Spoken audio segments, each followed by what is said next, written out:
नमस्कार दोस्तों, ocean network में आपका स्वागत है। मैं हूं ओमकार चौधरी। हूथियों ने यमन और सऊदी दोनों पर ही अटैक किया है। जो पिछली जानकारी मिली थी, करीब 58 सैनिक मारे गए हैं। ये यमन के बताए गए हैं। कुछ एक जगह हमला हुआ है तो सऊदी के भी करीब 11 लोग घायल हुए हैं और उनमें कोई पाकिस्तानी भी है, कुछ दूसरे लोग भी हैं। ये हमला ऐसे समय हुआ है जब पाकिस्तान के प्रधानमंत्री शहबाज शरीफ और सेना प्रमुख, बल्कि उनको तो अब हम फील्ड मार्शल कहेंगे, आसिम मुनीर, वो सऊदी की यात्रा पर पहुंचे हैं।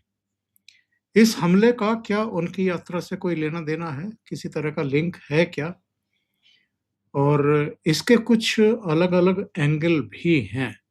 तो उन सब पर बातचीत करने के लिए, जानने के लिए और इसके क्या प्रभाव, क्या भारत पर भी पड़ेंगे किसी रूप में, तो इसका आकलन करने के लिए सीधे जुड़ते हैं जियोपॉलिटिकल मामलों की जानकार और आपकी सुपरिचित मंजरी अग्रवाल जी से। तो मंजरी जी से जुड़ करके आगे बढ़ाएंगे इस चर्चा को। मंजरी जी, बहुत स्वागत, बहुत अभिनंदन, नमस्कार। नमस्कार, धन्यवाद। तो ये बताइए कि कोई लिंक है क्या इस बात का कि वहां पर शहबाज शरीफ और आसिम मुनीर पहुंचे हैं, या ये इत्तेफाक ही है कि वो वहां कल लैंड किए और कल ही ये अटैक हो गया? जियोपॉलिटिक्स में टाइमिंग बहुत इम्पोर्टेंट होती है और कोई भी चीज अकस्मात नहीं होती। हर चीज लिंक्ड होती है। पाकिस्तान सऊदी को अपनी सेना दे रहा और कोई आज से नहीं दे रहा, बहुत समय से दे रहा है। जो कहते हैं कि सऊदी ने इनको पैसा दिया, उसके बाद वो मदद की, नहीं। शुरू से ये इस बात में झूठ बोल रहा है। सऊदी अरब इनको पैसा देता है, इनके बंदों को ला करके जहां भी उसको पोस्ट करना होता है, यमन में हूती के अगेंस्ट, कभी यूएई के अगेंस्ट, कभी कहीं भी, तो वो ये काम करते हैं। देखिए, इनका ख्वाजा सिर्फ खुद ही वो कहते हैं, we are doing dirty work of America from 30 years। तो ये किसने कहा कि ये सऊदी का डर्टी वर्क नहीं करेंगे? सवाल ये है, पैसा फेंको तमाशा देखो, ये पाकिस्तान का रूल है। ये यहाँ पर जब पहुंचे हैं, अभी कुछ दिन पहले इन्होंने अपने एयरफोर्स के कुछ फाइटर जेट्स दिए थे, कुछ पायलट्स दिए थे, कुछ 8,000 वो दिए थे। अभी हाल फिलहाल में सऊदी ने इनको फिर से पैसा दिया है। ठीक है, करीब $8.4 बिलियन दिए हैं। और उसके बाद ये अमेरिका से 10 के करीब बिलियन डॉलर मांग रहे हैं पाकिस्तान को। जब पैसे मिलते हैं तो वो सुपारी की तरीके से मिलते हैं। एक तो भारत में बवाल करना होता है, वो एक मतलब ये कह लीजिए कि साइड डिश होती है इनकी, वो तो होना ही है। दूसरा, इनको जो पैसे वगैरह मिलते हैं वो इनके जो काम होते हैं उसको करने के लिए मिलते हैं।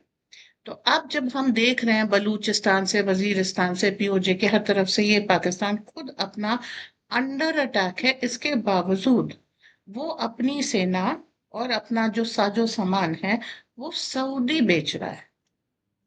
तो ये बेचा जा रहा है, ये भेजा नहीं जा रहा है, ये बेचा जा रहा है। पैसे दो और ले लो। तो वो देश जो अपनी रक्षा नहीं कर पा रहा अपने गृह युद्ध से, अभी एक खबर आ रही है कि लोगों ने कुछ पुलिस के लोगों को मार दिया, कुछ को अगवा कर ले गए। यहाँ तालिबान जब पाकिस्तान के सैनिकों को उठा लेता है, पकड़ लेता है, तो वो उनको छोड़ते समय खुद अपनी तरफ से पैसे देता कि भाई तू बहुत गरीब है, तुझसे ज्यादा पैसा हमारे पास है, ले ये कुछ रुपया रखो, ले। और पाकिस्तानी ले भी लेते हैं। बीइंग इन आर्मी कितनी शर्म की बात है। ऐसे लोगों को इन्होंने पोस्ट किया है यमन के हूतियों से लड़ने के लिए। अब जब देखिए, इस्लामिक नेटो कहते हैं, ये एक्चुअली रेड सी के लिए अलायंस है। क्योंकि अभी बाबल मंडप वो चौक कर रहे हैं और उन्होंने सऊदी के ऊपर अटैक किया था कि आप भी कहीं नहीं भेज पाएंगे। अब यहाँ पर जो केस बनता है कि सऊदी रेड सी में है, आप बाबल मंडप से हिंद महासागर में नहीं आ सकते, लेकिन ऊपर स्वेज कैनाल से मेडिटेरेनियन में जा सकते हैं। तो जो एक प्रॉब्लम की तरीके से आइडेंटिफाई किया जाता है, एक्चुअली सऊदी का तेल अगर यूरोप की तरफ चला जाए, कोई दिक्कत नहीं है उनको, पैसे जैसे आ रहे हैं आ जाए, अमेरिका की तरफ चला जाए, ये सब चला जाए, they are not a problem. लेकिन आजकल जो जियोपॉलिटिक्स में चल रहा है उसका मतलब है कि अपीयर वीक व्हेन स्ट्रांग। तो वो ये कह रहे हैं कि तुमने बाबल मंडप वो कर दिया और हमारा ट्रेड ट्रांजिट रुक गया। Nothing doing. तो सऊदी ऊपर की तरफ तेल भेज रहा है। ये जो सऊदी पर अटैक हो रहा है कि जो ऊपर आप स्वेज कैनाल की तरफ तेल भेज रहे हैं, आप वो भी ना भेज पाए। If there is a stop, then there is a stop even from that point. जो पाकिस्तान की सेना है उसको हूतियों से निपटने के लिए डिप्लॉय किया गया है। पाकिस्तानी सेना को निहत्थे बलोच दौड़ा लेते हैं।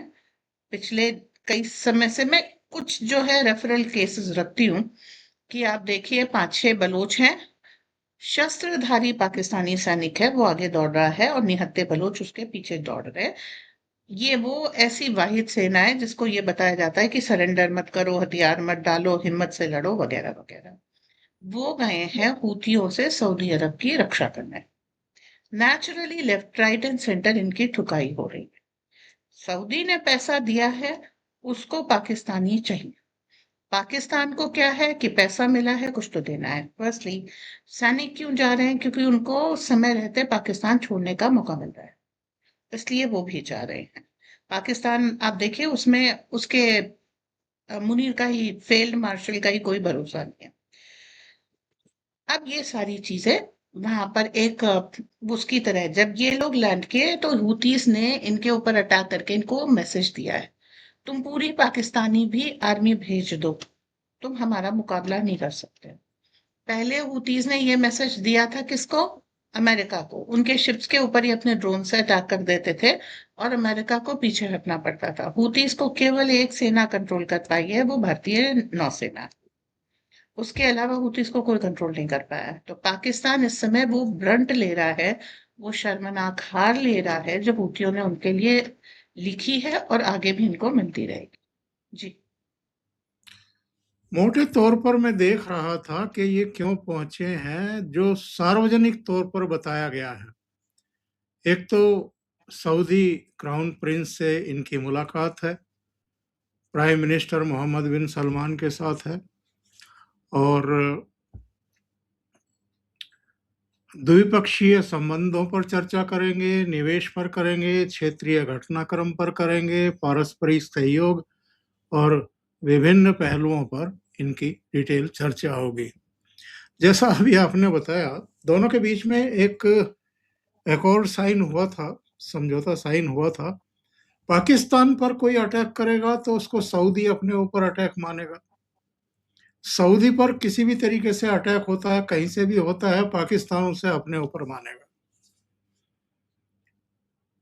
तो क्या करेगा पाकिस्तान अब? और सेना भेज करके हूथियों के खिलाफ मोर्चा लेगा कि तुमने कैसे सऊदी के ऊपर अटैक करने की जरूरत की।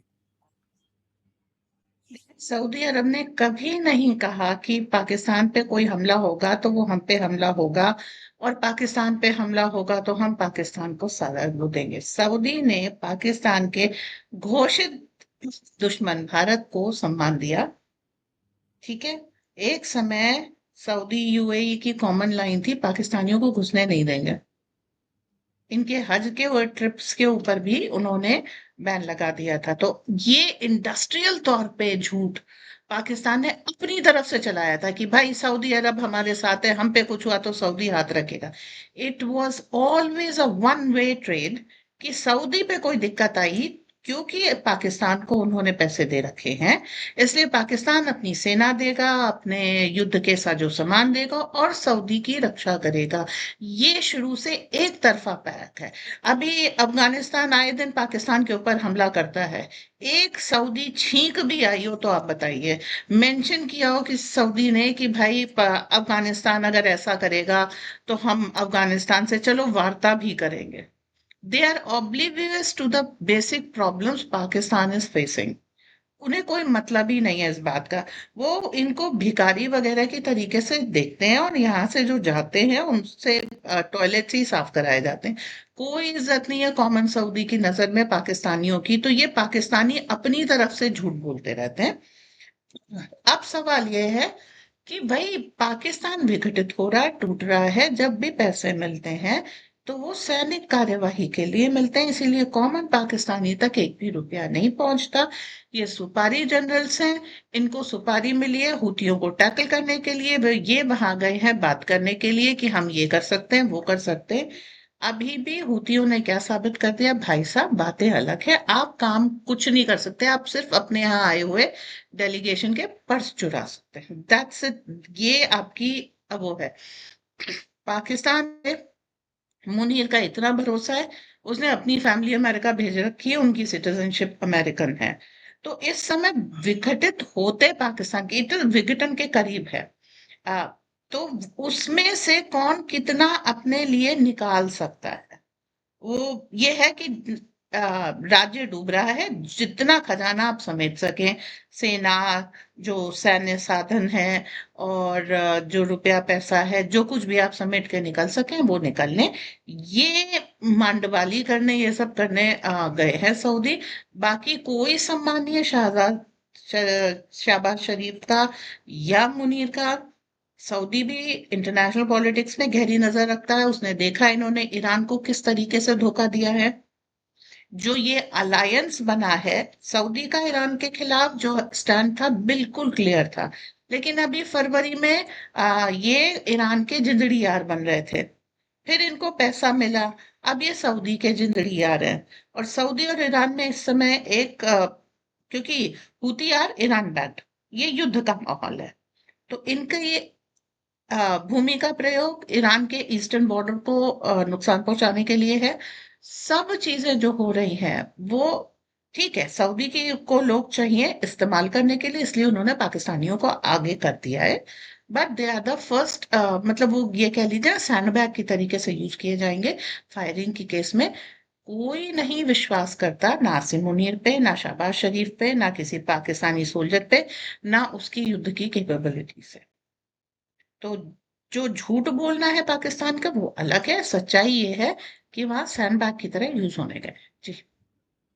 मंजरी जी, अभी मैं देख रहा था कि इनके अटैक कहाँ कहाँ कब कब हुए हैं। अभी 4 अगस्त को हमारा भी एक शिप इन्होंने एमएसवी फेज नूरे ओलिया, जिस पर भारतीय झंडा लगा हुआ था और 13 भारतीय नाविक और एक यमन का नागरिक शामिल था, उसको इन्होंने डुबोया था अटैक करके। इसके अलावा भी भारतीय जहाजों पर और क्रू पर इनके हमले लगातार हुए हैं। इजराइल और उससे जुड़े हुए जहाजों को इन्होंने निशाना बनाया है। अक्टूबर 2023 में भी बनाया था, नवंबर 2023 में भी बनाया था। सऊदी अरब पर हमले हुए हैं, नाकेबंदी करते रहे हैं ये लोग। इसके अलावा अमेरिका और ब्रिटेन के युद्धपोत भी इनके निशाने पर रहे हैं और अंतर्राष्ट्रीय कमर्शियल शिप, उनको ये लोग ब्लैकमेल भी करते रहे हैं, उन पर अटैक भी करते रहे हैं। आत्मघाती ड्रोन के जरिए, ड्रोन बोट्स के जरिए और हेलीकॉप्टर के जरिए भी कमांडो उतार करके इन्होंने हाईजैक किए हैं। इतनी बड़ी ताकत इनके पास आई कहां से है? क्या ये सब ईरान के द्वारा दी गई ताकत है या कहीं और से भी इनको ये ताकत मिलती है? ईरान की दी हुई ताकत है, कोई और इसके पीछे नहीं है। ईरान ने क्या किया है, काफी समय से जो इनके यहाँ पाए जाते हैं जितने भी किसी भी देश में एक ऐसा फ्रैक्शन है जो अपने लिए लड़ सकता है और उसको सत्ता से कोई प्रॉब्लम है, चाहे वो इस्लामिक वर्ल्ड में हो चाहे वो क्रिश्चियन वर्ल्ड में हो, ईरान ने उसको फंड करने की, आर्म करने की, सपोर्ट करने की पूरी कोशिश की है। और ईरान का बस ये है कि वो जो इस्लाम का जो फैक्शन वो फॉलो करते हैं वो वहां पर जाकर के नाजिल हो एंड ये एरिया उनके कंट्रोल में आ जाए। यूएस को सबसे अच्छी टक्कर दे रखी है। देखिए इस समय ईरान ही नहीं, ईरान के जो प्रॉक्सी है सबके खिलाफ युद्ध चल रहा है। हूती, आपने अभी बात ही की, हम बात ही कर रहे हैं। हमास, इसराइल टैकल कर रहा है, हिजबुल्लाह इसराइल टैकल कर रहा है लेबनान में। ये तीन मेन फ्रैक्शन है, बाकी और बहुत छोटे छोटे से हैं। तो वो सब जगह बैठे हैं, तो ईरान इनको ना सिर्फ इंडस्ट्रियल स्केल पे पूरा प्रोड्यूस करके मिसाइल बैकिंग दे रहा है, वो ड्रोन्स वगैरह दे रहा है। देखिए दूसरा जो इस एरिया पीछे से बैकिंग ईरान को किससे मिल रही है? रशिया और चाइना से मिल रही है। ठीक है। सऊदी को जो बैकिंग मिल रही है वो तो यूएस से मिल रही है। तो इस समय जो ये छोटे मोटी झड़प हो रही है, एक अपनी miss real time missile testing है, रियल टाइम ड्रोन्स की टेस्टिंग है, वो चीज एक तरफ है। दूसरी तरफ वो वहां पर एक ये आर्मागेडन को वो कर रहा है। दूसरी जो कैपेबिलिटीज है कि अगर इसको एस्केलेट करके आगे लेकर के जाते हैं तो क्या होता है। अब जब हॉर्मुज ब्लॉक हुआ है तो बहुत दिनों से ये बात हो रही थी कि बाबल मंडप भी हम ब्लॉक कर देते हैं ताकि तेल की सारी आवाजाही खत्म हो सके। और सोमाली पायरेट्स और ये जो हूती हैं, ये दोनों मिलकर के इस एरिया में अमेरिकन जो आप ये बोलिए यूएसएस अब्राहम लिंकन टाइप के वो जो बड़े वाले है मेजर एयरक्राफ्ट कैरियर्स उनको तक टक्कर दे रहे हैं। तो उनको भी रिटायर्ड हर्ट या इस तरीके से करके होना पड़ रहा है। That is the thing. तो कैपेबिलिटी इनकी बहुत स्ट्रांग है। बैकिंग इनको ईरान की है। और ईरान की इसी वॉर बैकिंग के कारण इस एरिया में प्रॉब्लम हो रही है। क्यों? क्योंकि अब ईरान जो है अ, ईरान का जो कहना है बिल्कुल सही है। हर कंट्री के जो तेल है उसको पेट्रो डॉलर के थ्रू अमेरिका कंट्रोल कर रहा है। इसकी सॉवरेनिटी हमारे पास होनी चाहिए। अमेरिका डिसाइड नहीं करेगा हम किस रेट पे किसको कितना तेल बेचें। ये it is a war of oil जिसको डिफरेंट तरीके से दिखाया जा रहा है। दूसरा इसका छुपा हुआ वो जो डीप स्टेट का पहलू है कि वहां पर अमेरिकन बेसिस हैं of course to control the countries. जिस कंट्री में होते हैं एक्चुअली उसको ज्यादा कंट्रोल करते हैं, दूसरे से उसकी रक्षा करने की क्षमता नहीं है। ये अभी हमने ईरान युद्ध में देख लिया। तो second is controlling the country, controlling there economy, oil production and वहां का सैन्य साजो सामान। और अमेरिका इस पूरे मिडिल ईस्ट के ऊपर पूरी तौर पे छाया हुआ। तो जहां जहां अमेरिकन बेसिस हैं वहां वहां ईरानियों ने अटैक किए हैं। हर एक को ये जानना चाहिए ईरान ने जो अटैक किया है वो अमेरिकन बेस और अमेरिकन जो वहां उनके सिपाही हैं वो जहां रहते हैं उसके अलावा कहीं नहीं अटैक किया है। तो द बेसिक इज कि ये इस एरिया से American grip, deep state grip को हटाने की भी लड़ाई। एंड इसके लिए अगर कोई और फ्रैक्शन अभी ईरान से जा करके मिलना चाहे, Iran is more than ready. उसके पास काफी बड़ा स्टॉक पाइल है। It is ready to share. And Hezbollah को भी वो प्रोवाइड कर रहा है, हमास को अब प्रोवाइड नहीं कर पा रहा। डायरेक्ट लाइन उनकी कट हो गई है तो Hamas is taking the hit. But बाकी दोनों हूती और Hezbollah they are giving a good fight to American weapon, American people. And जो ये सो कॉल्ड इस्लामिक नाटो है या आप इसे रेड सी अलायंस कह लीजिए या मिडिल ईस्ट अलायंस कह लीजिए अगेंस्ट ईरान। मंजरी जी, ये जो कुछ वहाँ इस समय चल रहा है, इससे जो वैश्विक समुद्री व्यापार है, वो सीधे तौर पर प्रभावित हो रहा है। तेल की कीमतों पर सीधा असर पड़ रहा है। और सब जानते हैं कि भई सुएज नहर के ज़रिए ही एशिया और यूरोप से कनेक्टिविटी हो रही है। और इसमें ये लंबा भी पड़ता है रास्ता, महँगा भी है, भाड़ा भी बढ़ जाता है, बीमे की रकम भी बढ़ती है। इसके अलावा तेल और गैस की कीमतों पर सीधा इसका असर पड़ता है और बहुत सारे देश इसी वजह से महँगाई की मार भी झेलने के लिए अभिशप्त कर दिए गए हैं। सवाल ये है कि ये तो एक तरीके के डकैत हैं, ये आतंकवादी हैं और ये एक तरीके से जो किडनैप करने का, ब्लैकमेलिंग करने का धंधा कर रहे हैं। रास्ता क्या है? Land routes. इजिप्ट और सऊदी थोड़ा सा जुड़े हुए हैं। अगर आप उस रूट का प्रयोग करके जाएं तो आपको सुएज कैनाल नहीं जाना पड़ेगा। तो आप इजिप्ट गए, आपको नॉर्थ अफ्रीका मिल गया। नॉर्थ अफ्रीका से आप मेडिटेरेनियन कैसे भी क्रॉस कर सकते हैं। क्योंकि वेस्ट बैंक जिसे कहते हैं एशिया का, उसके ऊपर इसराइल कब्जा कर रहा है क्योंकि वो इस तेल के पूरे व्यापार को कंट्रोल में करना चाहता है। वैसे भी ज्यूज ही कंट्रोल करते हैं इस व्यापार को। तो अब अगर इजिप्ट के थ्रू आप कर लें, लैंड रूट ले लें, जो वो छोटा-सा कनेक्शन है, तो फिर आप आराम से इस व्यापार को कर सकते हैं।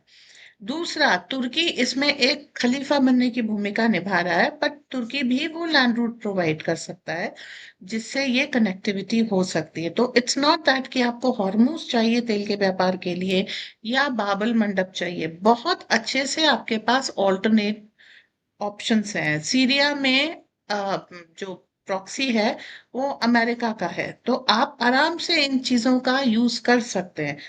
बट नहीं कर पा रहे हैं, ये दूरदर्शिता की कमी है फर्स्ट ऑफ ऑल।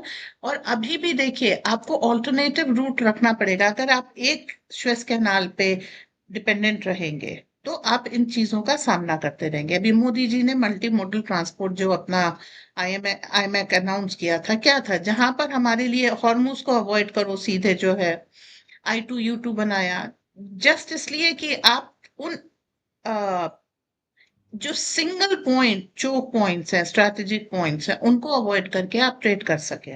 हॉर्मूज को अवॉइड करो, स्वेज कैनाल को अवॉइड करो, बाबल मंडप को अवॉइड करो। तो आप क्या कर सकते हैं? भाई, दिजबूती में सबका है बेस। दिजबूती से आप एर्तेरिया जाइए, एर्तेरिया से सूडान, सूडान से चिट्ठो होकर के निकल जाइए, तेल चला जाएगा। अगर आपको साउथ अटलांटिक में जाना है, तो नीचे केन्या वगैरह से एंटर करके चले जाइए। तो आपके पास ऑप्शंस बहुत है जाने के। फाइट इस बात की है कि हम इसी रूट से जाएंगे। अभी जो मोरक्को में लड़ाई जो स्पेन में मोरक्कन्स घुसे हैं, वो क्या है? वो जिब्राल्टर की लड़ाई है। कि वो जो छोटा सा पैच है, जो बॉटलनेक है, उसके ऊपर कौन करेगा। तो उन्होंने पहले वो ट्रम्प हाईवे बनाया, उसके बाद जो है स्पेन में लोग पहुंचा दिए कि यहाँ पर यूएस का कब्जा है, मेडिटेरेनियन का एंट्री एग्जिट मैं यहाँ से रेगुलेट करूंगा। फिर एक शाहजान आइलैंड है ग्रीस के पास का, वहां पे इवांका के खिलाफ काफी वो हो रहा है। क्यों? अच्छा, जहां भी आप देखिए, जहां कहीं भी अपराइजिंग होती है, विरोध होता है, आंदोलन होता है, वो हमेशा डीप स्टेट का होता है। तो ट्रम्प वर्सेस डीप स्टेट आपको यहाँ पर देखता है कि शाहजान आइलैंड पे जब इवांका ट्रम्प अपना कुछ बना रही है, जो कि एक कम्युनिस्ट फोर्ट था फॉर कंट्रोलिंग मेडिटेरेनियन, तो वहां पर इवांका का हो रहा है विरोध। अब कम्युनिस्ट स्ट्रांग होल्ड जो कि रशिया के पास था, उससे ये इवांका को चला गया। ये पीछे पुतिन और ट्रम्प की कनेक्टिविटी को बताता है, और इवांका का वहां आना विरोध हो रहा है। तो ये पूरी अब जो लड़ाई है, वो मेडिटेरेनियन सी की लड़ाई है, और ये सी रूट्स की लड़ाई है। तो आपको अब इसे मल्टी मोडल करना पड़ेगा। आपके पास सुपीरियर ट्रेन्स हैं, सब कुछ है। चूंकि ये अब, अच्छा, आपने बीमे की बात की। अगर आप बाबल मंडप से गुजरेंगे, हॉर्मुज से गुजरेंगे, तो बीमे की रकम कई गुना मल्टीप्लाई हो जाती है। और जब आप इसको मल्टी मॉडल में कन्वर्ट कर देंगे, तो भी आपको सस्ता पड़ेगा, फर्स्ट ऑफ ऑल।